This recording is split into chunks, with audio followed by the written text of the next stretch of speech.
once we acknowledge that ADHD, anxiety, and autism coexist, it's important then to move beyond these diagnostic categories to this functional assessment type of thinking. So you can think of ADHD as a problem with under-inhibition.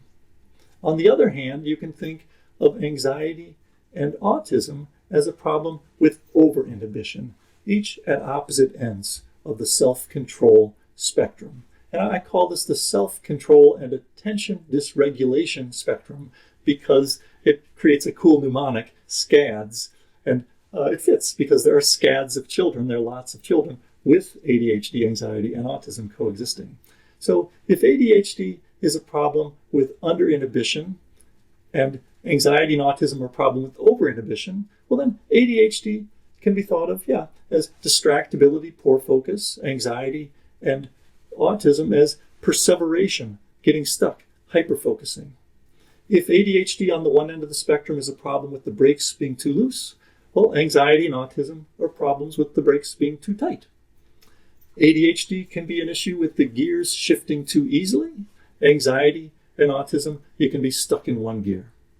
ADHD is about impulsivity, a preference for novelty, new things.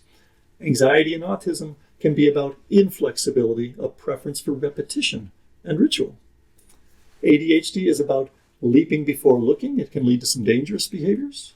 Well, anxiety and autism can be about taking a step back, avoiding, shutting down, and playing it too safe.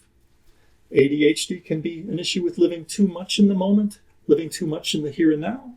Anxiety and autism can be issues with living too much in the past and or the future. And ADHD can be an issue with focusing on too many things instead of one thing.